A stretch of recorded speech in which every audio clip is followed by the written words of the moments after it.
Recently I discussed the top 10 Pokemon you should not use in Brilliant Diamond and Shining Pearl. However, what are the Pokemon you should be giving a chance to? Well, today I want to discuss that. So I'm going to present to you the top 10 Pokemon you should use in Brilliant Diamond and Shining Pearl. The main focus of this video will be the strength the Pokemon lend you during your playthrough, but I will also be taking into consideration how overused or underused a Pokemon might be, and if they deserve to be higher or lower on this list. If you enjoyed today's list, make sure you leave a like on the video as it's greatly appreciated, and subscribe for more lists like these. Hopefully this video can help out some of you trainers who are new or returning to the games, or even just people who are unfamiliar with the region's Pokemon. So obviously in this video, we're going to be going over the top 10 Pokemon you should use. But how about the top 10 audiobook and spoken content streaming services you should use? Here's a spoiler. All the spots are today's sponsor, Audible.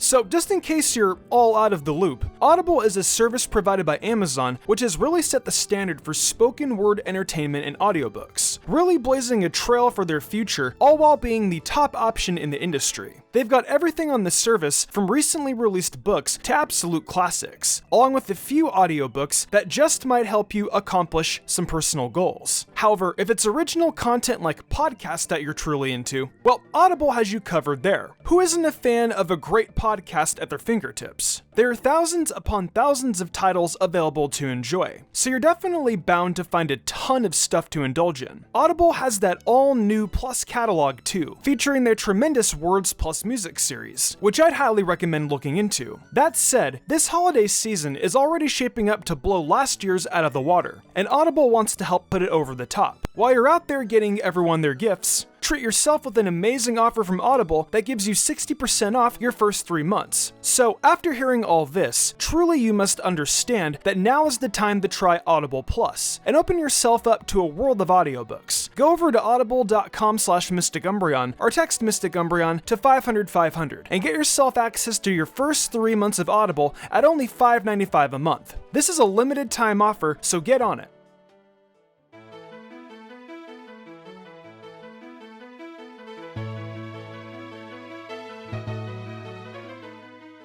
The first Pokemon today is none other than Bbarrel. Bbarrel is probably one of the most iconic HM slaves, and for good reason. Learning a total of 6 HMs, only missing out on Fly and Defog. Bbarrel was easily the Pokemon of choice to be many trainers' personal mule in the Sinnoh games. However, with HMs no longer being a factor, what is there to use Bbarrel for now? If I don't need an HM slave that's available early on, then why should I be catching Bbarrel? Well, for starters, Bbarrel has a very unique type combination with the normal water typing. Bbarrel also has access to a couple really good abilities thanks to Simple and Unaware. With Simple especially being one that really make Bbarrel a good choice. Learning both Swords Dance and Curse through level up, this gives Bbarrel an actually strong way to damage other teams in-game. If speed was your concern, you can actually relearn Aqua Jet immediately upon evolving, which should help alleviate this issue. If you're a fan of Bbarrel, hopefully you'll be able to actually put in some work with it in these games, because over the last few generations, Bbarrel has actually become a really interesting option to use in the Sinnoh region, landing it at number 10 on our list today.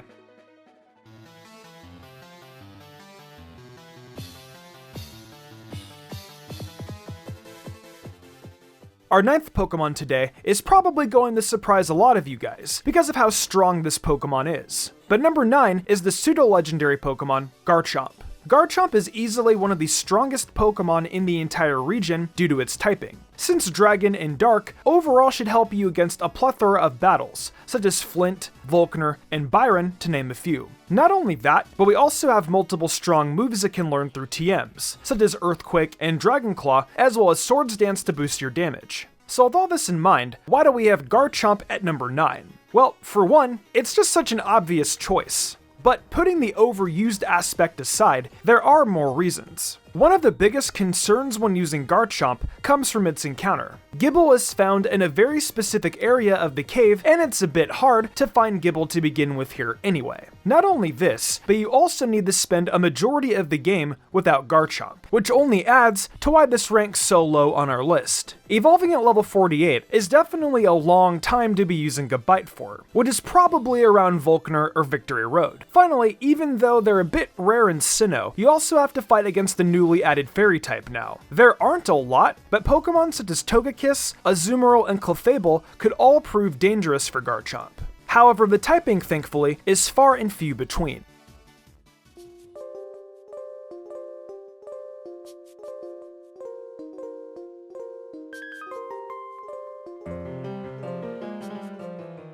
Our 8th option today, aside from the starter Pokemon, is actually one of the easier Pokemon to obtain as long as its encounter method remains the same. 8th on today's list is Lucario. All you need to do is go through Iron Island with Riley, and he'll give you an egg for Riolu once you make it to the end. This Pokemon should help you against a good portion of late game battles, such as Byron and the Snowpoint City Gym Leader.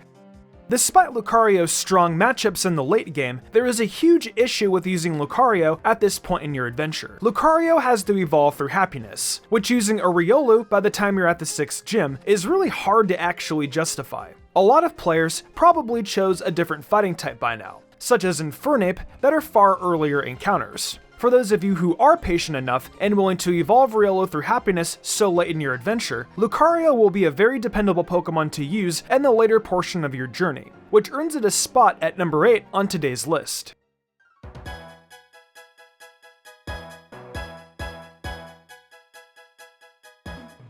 Even though HMs are no longer required, we still have to use the Sinnoh regional bird. Our number 7 is probably one of the best regional birds we have, and that would be Staraptor. Staraptor, despite no longer needing to be your designated fly Pokemon, is still a very valuable asset to any in-game team. Being one of the few normal flying type that can damage steel types thanks to close combat, Staraptor is not to be messed with by any means. You can encounter this as early as your first route, meaning Staraptor can be utilized for any battles such as Gardenia, where a flying typing would be useful for. Not only this, but it also evolves at a fairly reasonable level, unlike other Pokemon on the list today. The biggest thing that would hold Staraptor back, honestly, would come in the form of there being no reliable normal attacks for Staraptor this generation. While normal isn't the most beneficial stab, missing out on Double Edge and Return really hurts Staraptor overall. You're basically forced to use Facade, Giga Impact, or Takedown if you'd want a normal attack. BDSP was definitely very rude to our regional bird this generation.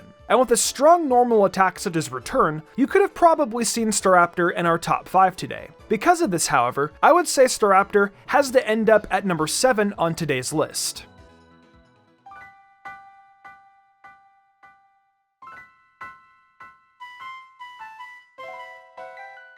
Our 6th option today is a bit of a special choice, as it's shared by 2 Pokemon, and isn't something I normally recommend. Those Pokemon are Jirachi and Mew. These 2 mythicals are both gift Pokemon you can obtain in Floaroma Town, with Jirachi being obtained by having a Sword and Shield save file on the same Switch. Meanwhile, Mew is obtained by having Let's Go Pikachu and Eevee save data.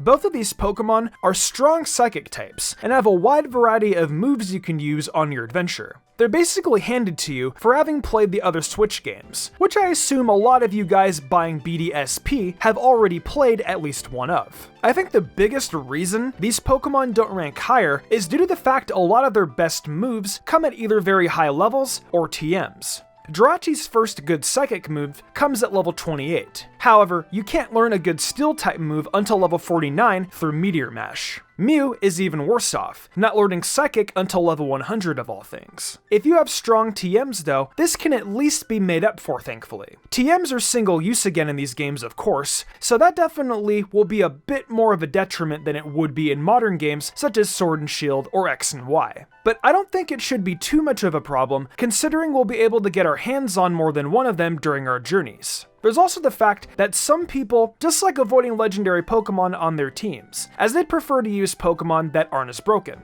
Mythic, they're mythical Pokemon. However, unlike using a Pokemon such as Dialga or Palkia, these are definitely a lot less inherently OP Pokemon to use thanks to how poor their level up movesets are, and how they have no extremely over-the-top stats. Because of this, Jirachi and Mew can both share their spot at number 6 on today's list.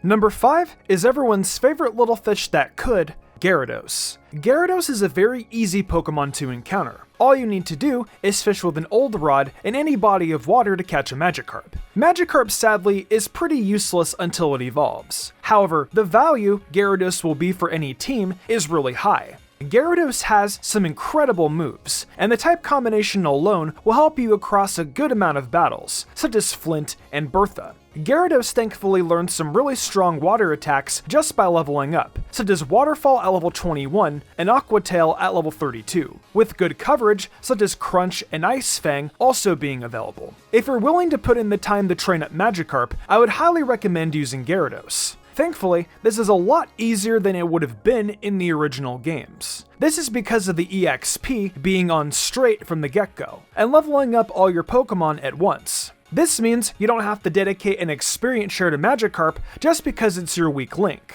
since you'll gain experience on it just by having it on your team. For any fans of Gyarados, I would personally recommend this as your water type in the Sinnoh region.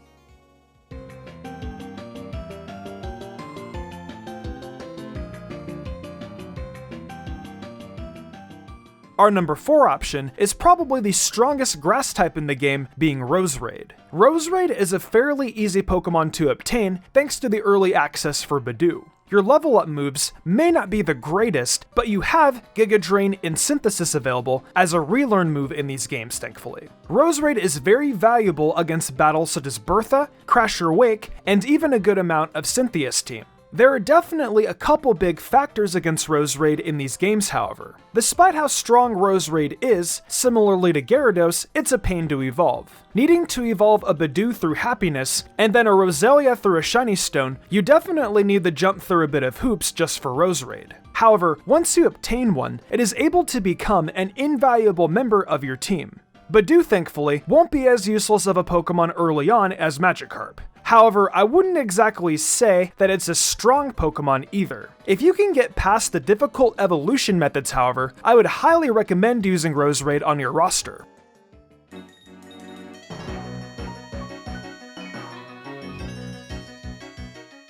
Our bronze medalist today is none other than Toxicroak. Toxicroak is honestly probably a bit surprising to a lot of you guys, but it has a lot going for it in the Sinnoh region actually. For one, Toxicroak is one of the few fighting types with coverage that's able to actually help you against the newly added fairy typing. Toxicroak also has fairly strong coverage such as Dark Pulse or Rock Tomb, with a very strong offensive stat line both physically and specially. And unlike our past couple Pokemon, Toxicroak is actually really easy to level up, while still having multiple strong matchups in the later portion of the region. The biggest disadvantage to using Toxicroak mostly comes from the method of obtaining it. Sadly, you have to obtain this through the Great Marsh, which means you're unable to actually damage Croagunk before catching it. If you have good luck with catching Croagunk, you'll be pretty set from this point, as your encounter should be pretty close to its evolution level. The only disadvantage you'd really have with Toxicroak is just the fact that we have one other fighting type that is far easier to obtain that would be ranking above Toxicroak today. As good as fighting is, we don't want to make ourselves too weak to Lucian's team in the Elite Four by running multiple fighting types, especially when Toxicroak is times 4 weak to Psychic.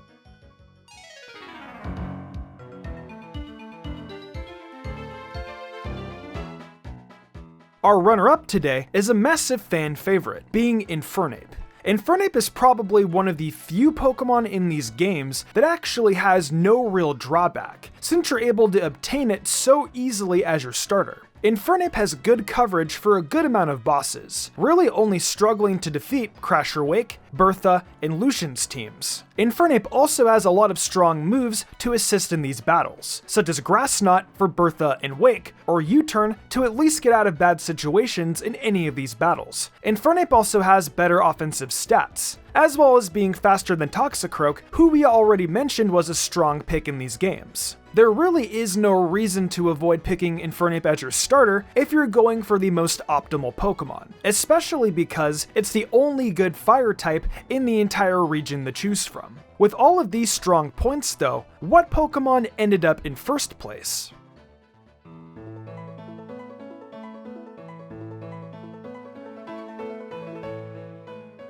The only Pokemon that's stronger than Infernape comes in the form of our number 1, being Clefable. Clefable already was a very strong option due to its normal typing providing a very wide move pool in-game. However, Clefable has only become even more broken in these games thanks to the new fairy type. Clefable is one of the only fairies you can obtain in the main storyline, with the others being Pokemon such as Azumarill and maybe Togekiss, depending on when or if we get it as an encounter in these games. Clefable's move pool, as previously mentioned, is very wide, with several random coverage moves such as Thunderbolt and Ice Beam to help with whatever battles you need. If you're playing a hardcore Nuzlocke, you can even utilize moves such as Moonlight in order to keep your Clefable healthy, which only adds to its potential in-game. The only real drawback here would be needing to evolve it with a stone. However, with the Azumarill, you'll need to evolve an Azurill through Happiness to even get. Meanwhile, Togekiss is another stone evolution, which just has worse coverage than Clefable.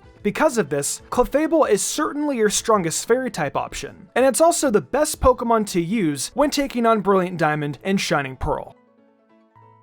So that's our list of the top 10 Pokemon you should use in Brilliant Diamond and Shining Pearl. I had a lot of fun making this list, and I hope you were able to learn about some of the strong Pokemon the Sinnoh region has to offer. Hopefully you guys enjoyed today's video, and I'd definitely like to know what you thought of my list. Maybe even give me your own top 10 in the comment section below. The game's released tomorrow, so a lot of the thoughts and assumptions I made here will be confirmed or denied. We'll just have to see. Have fun, everyone. Hey, welcome to my new outro. A big thank you to everyone for watching the video. I want to give a huge thanks to my phenomenal team and for the amazing art done each week by Danny the Demon. I couldn't do all this without them. If y'all enjoyed the video and want to see more content like this, be sure to leave a like, subscribe, and hit that notification bell. Be sure to leave a comment too. It really helps us out. I have a brand new TikTok for MysticSage, and I've got a goal to get 10k followers over there. If we can hit that goal, I'm going to pick a random video suggested to me by you guys and do it. So go over there and leave a follow.